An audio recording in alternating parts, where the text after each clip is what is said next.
Today is March 16, 2023. I want to talk about the ongoing conflict in Ukraine. I want to start by talking about this drone that was downed over the Black Sea. I want to go to liveuamap.com. This is a pro-Ukrainian live map. So you see this is Ukraine.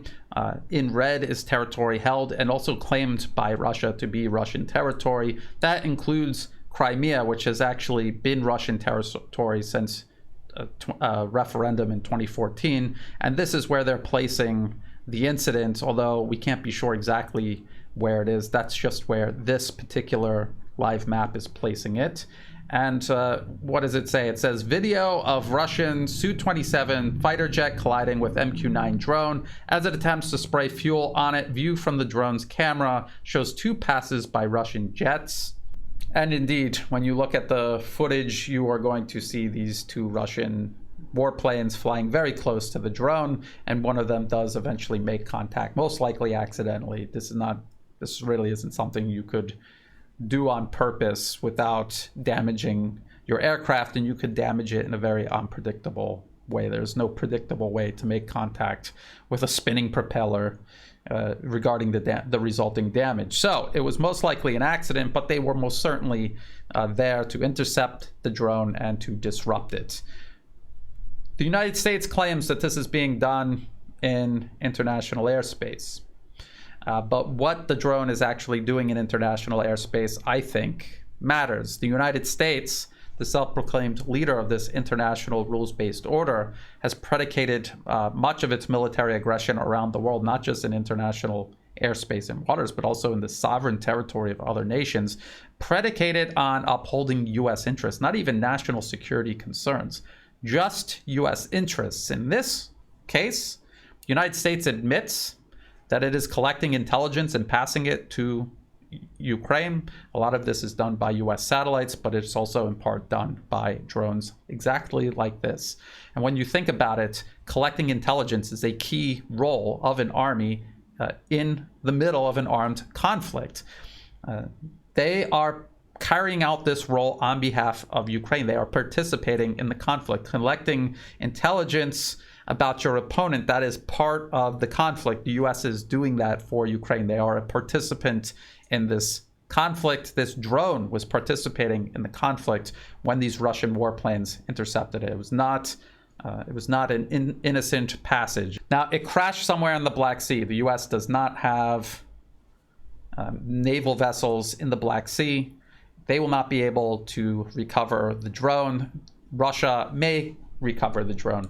And this is a huge irony because if you remember back to fall of last year, there was talk about the US sending drones like the MQ-9 Reaper or the Gray Eagle, very similar, sending that to Ukraine to use because they had a dwindling number of Bayraktar TB2 drones, which were being wiped out by Russian air defense and military aviation. There's this Politico article, technology concerns imperil Gray Eagle drone transfer to Ukraine, and it says the biggest concern now is that Russia could capture one or more of the drones and steal the technologies. There's also fear the platform itself isn't survivable in Ukraine's grueling war, namely due to Russia's air defenses and numbers of missiles and rockets streaking across Ukrainian skies. And I guess you could add to the list of threats these drones will face are warplanes coming in close proximity, dumping fuel on them and clipping their propellers. I think in many ways, this represents a little bit of America's long-standing impunity falling into the Black Sea. The U.S. Has spread its military out all across the globe, and it does whatever it wants, wherever it wants. And this is part of the process of pushing back against this, establishing red lines in regards to the United States' participation in this proxy war it is waging against Russia through Ukraine. I want to repeat again that collecting intelligence is a key role performed during an armed conflict. The United States is doing this on Ukraine's behalf. They are a participant in the conflict. And this is why, specifically why Russia intercepted this drone. And I just want to show you the disconnect here. I want to show you this from the U.S. Department of Defense. This was just yesterday, March 15th. This was Secretary of Defense Lloyd Austin and Chairman of the Joint Chiefs of Staff Army General Mark Milley. This was a press conference following the Ukraine Defense Contact Group virtual meeting.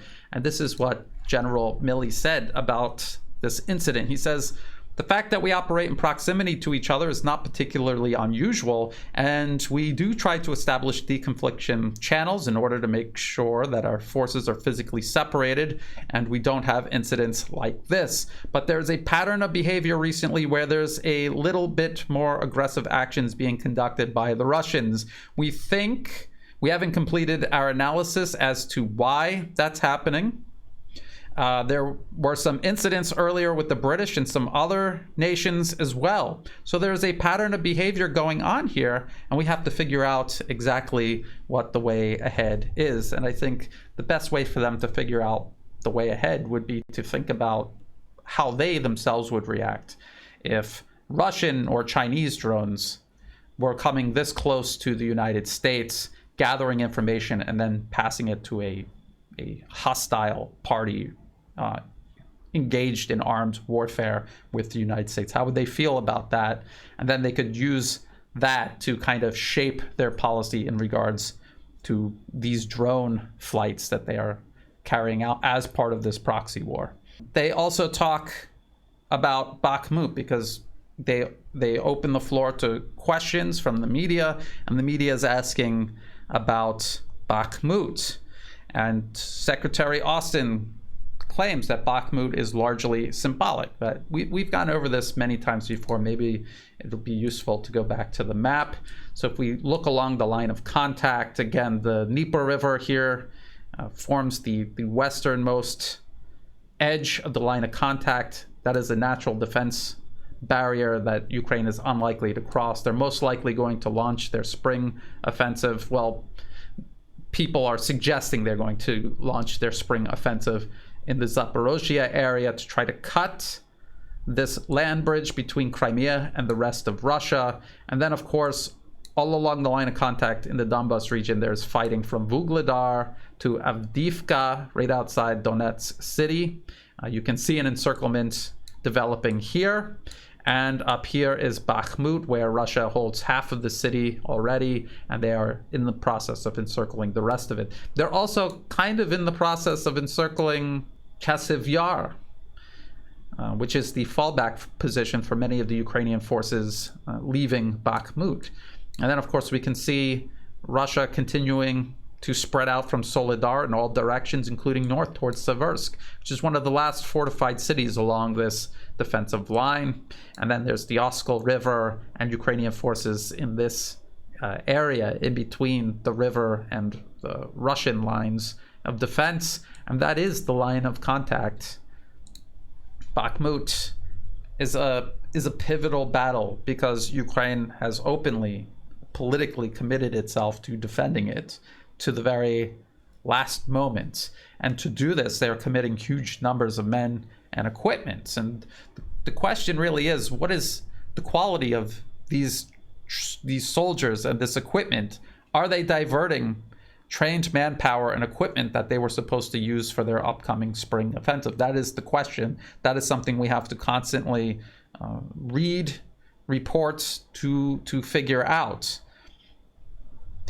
Secretary Austin, when asked about this, whether or not Ukraine is pulling forces and equipment away from their offensive preparations and sending it to Bakhmut, he claims, "We're generating combat power to a degree that we believe that it will provide them opportunities to change the dynamics on the battlefield at some point going forward." Very vague and unconvincing.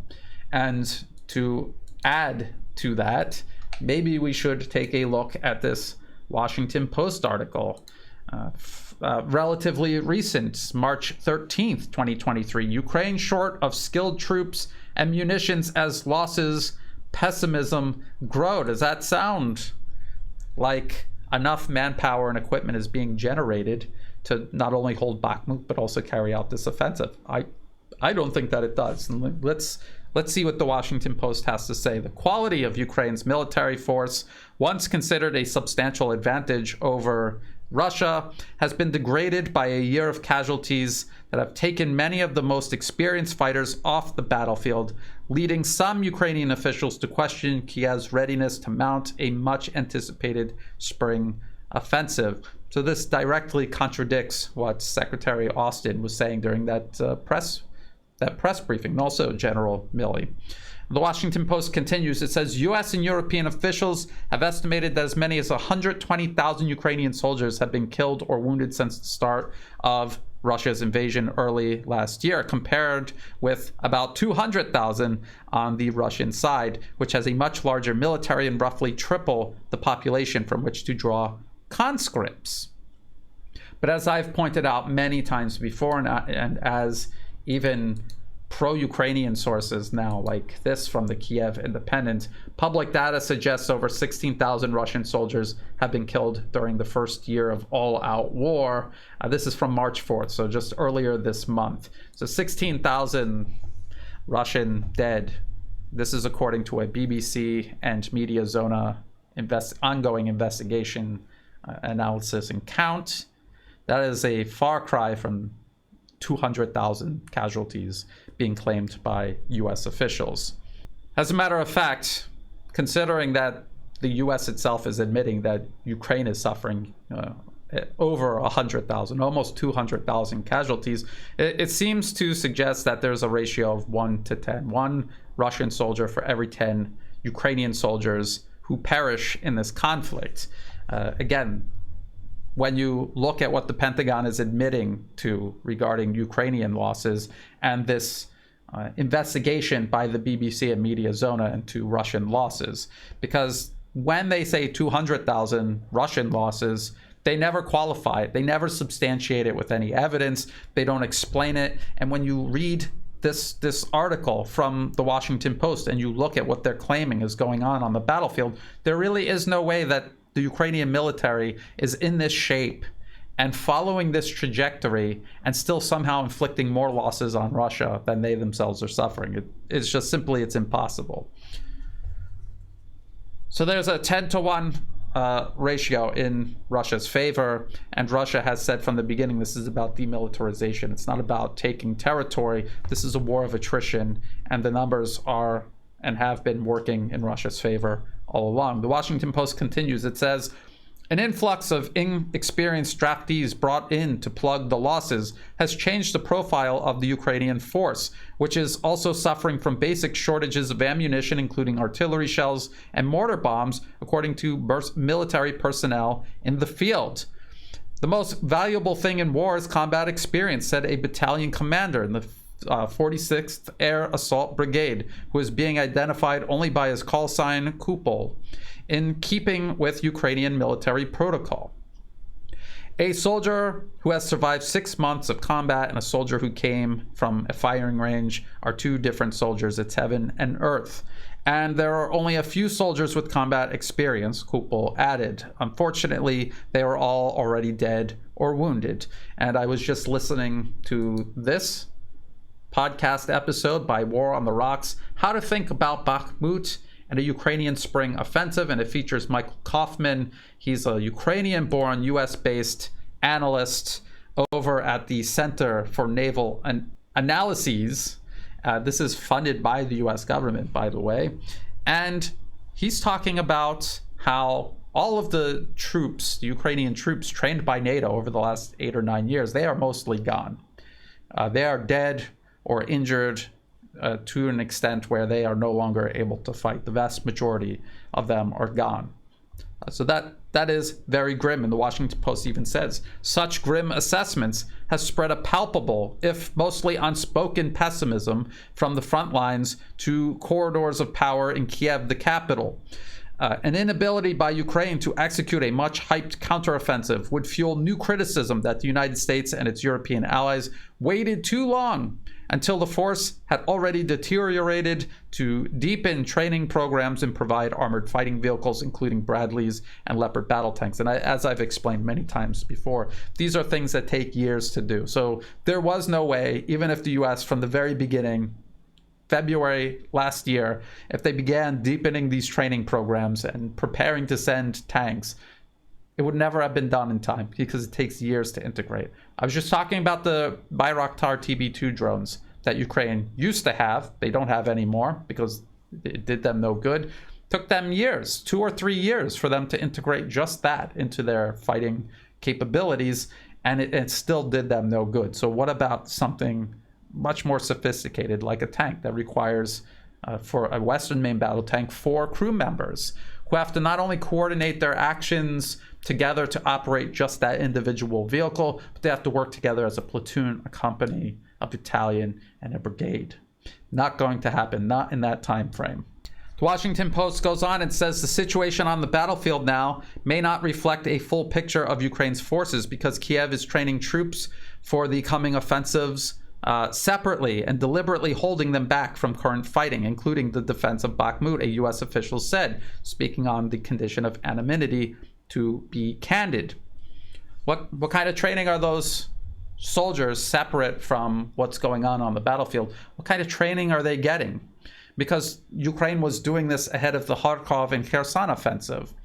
And if we're talking about how experienced soldiers are mostly dead or injured, who are these soldiers that are preparing for this offensive? What kind of training are they getting? If they're only getting a couple of weeks of training on their Bradleys, Martyrs, Challengers, Leopard 1s, Leopard 2s, all of these T-72 derivatives that are being sent, Strikers, all of these French light tanks that are going, they're not going to have nearly enough time to effectively operate them just individually on the battlefield. They'll be able to move them on the battlefield, fire their main weapons, but they're not going to be able to coordinate effectively.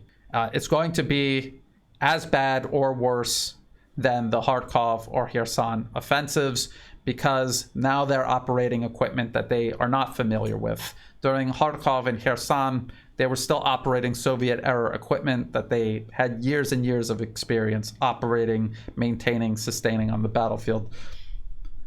When they start using these vehicles on the battlefield because they're not getting enough training, when things start to go wrong, when things start to break down, they're not going to have the experience or the resources there to fix it, to remedy it. It's going to have to be sent back to Poland. So that's 1,000 kilometers from the front line to Poland, and then another 1,000 kilometers back. And all that time it's in transit, it's in the workshop being repaired, and then in transit on its way back. It's not on the battlefield performing its task. And everything that the West has pledged to Ukraine is entirely too few to make the difference that needs to be made in order for this to change in Ukraine's favor. And then the fact that a lot of these are going to be broken down and in transit or in a workshop in Poland is going to make it just that much worse. Then the Washington Post tries to level this out because it's quite pessimistic for Ukraine. The situation for Russia may be worse. During a NATO meeting last month, UK Defense Minister Ben Wallace said that 97% of Russia's army was already deployed in Ukraine and that Moscow was suffering First World War levels of attrition. But we can go and read the BBC state media from the UK where Ben Wallace is the defense minister, and you can see that they're only counting 16,000 Russian losses confirmed.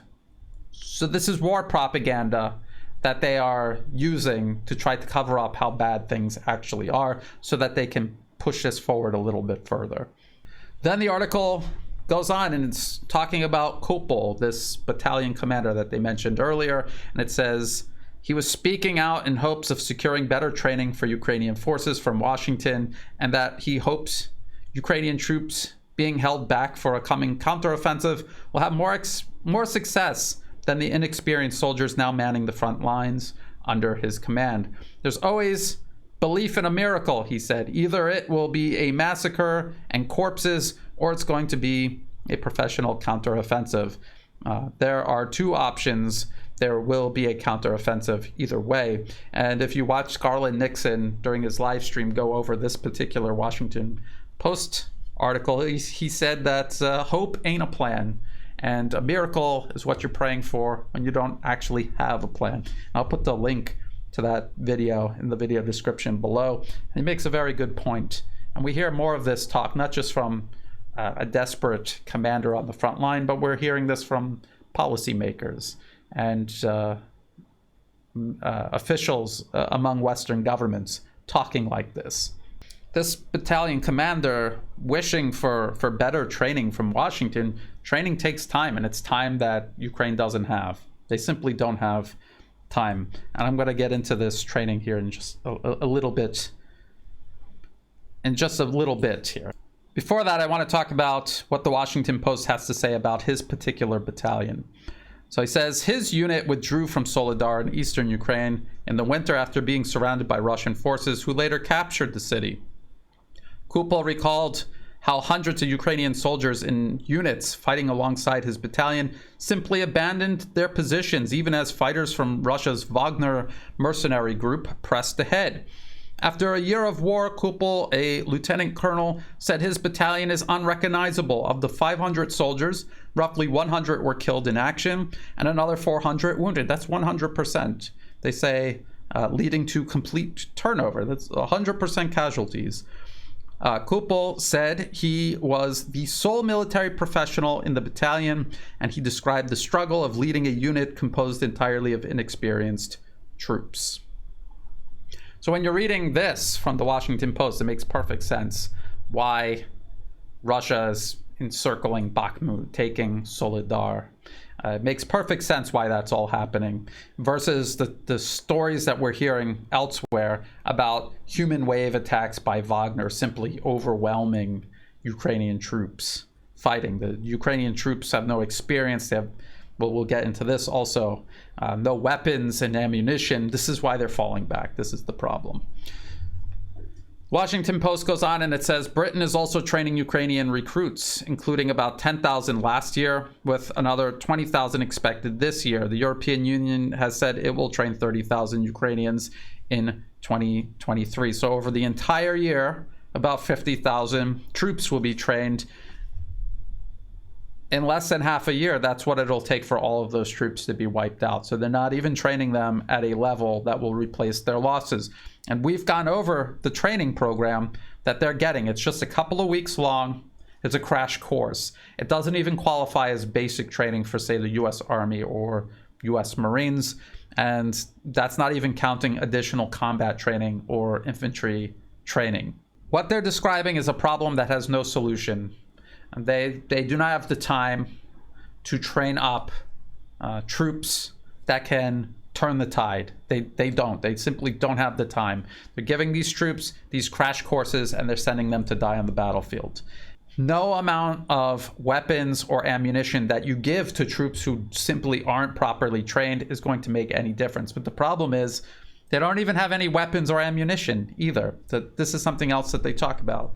So this battalion commander describes severe ammunition shortages, including a lack of simple mortar bombs and grenades for US-made Mark 19s. The Mark 19 is a 40mm automatic grenade launcher. You can put it on a tripod and fire it on the ground, or you can mount it on a vehicle, just to give you an idea of what they're talking about. So this is a relatively simple weapon system that they are running out of ammunition for, saying nothing of artillery and other much larger and more sophisticated weapon systems.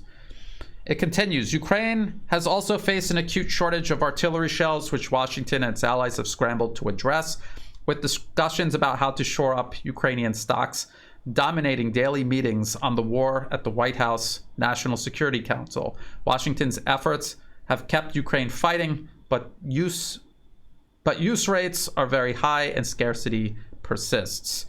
Russia is also facing ammunition, manpower, and motivation problems, and has notched only incremental gains in recent months despite the strained state of Ukraine's force. As bad as Ukraine's losses are, Russia's are worse, U.S. officials said, but we know that that's a lie because we've gone over the actual breakdown of these numbers. Ukraine is actually losing these huge numbers of troops. Russia is losing a large number of troops, but nowhere near. It's a 10-to-1 ratio in Russia's favor.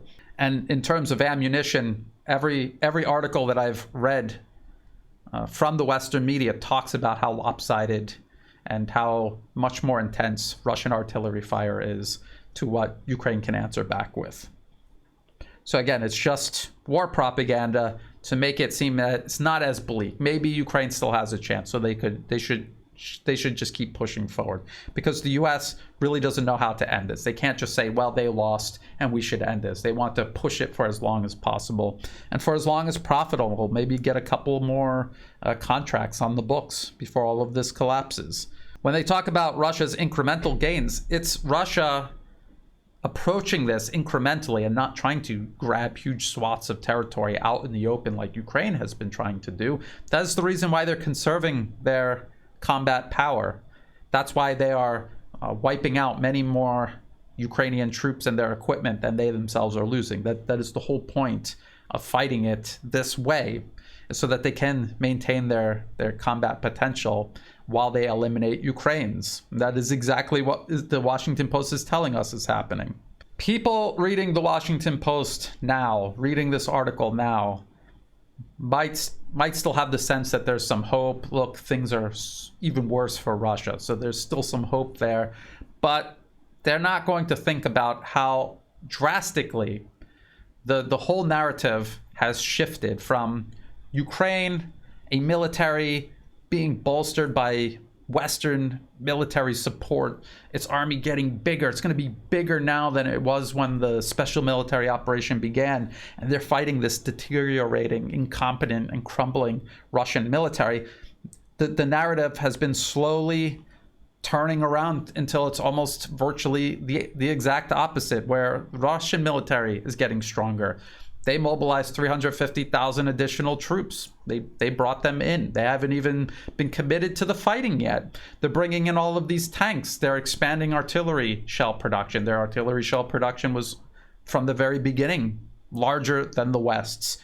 So all of these things indicate a Russian military gradually getting stronger, while they are admitting the Ukrainian military is falling apart. And it is specifically because Russia is fighting a war of attrition, focused on eliminating Ukrainian troops and equipment, not on seizing territory. They will take territory, but the priority is this ratio, maintaining this ratio.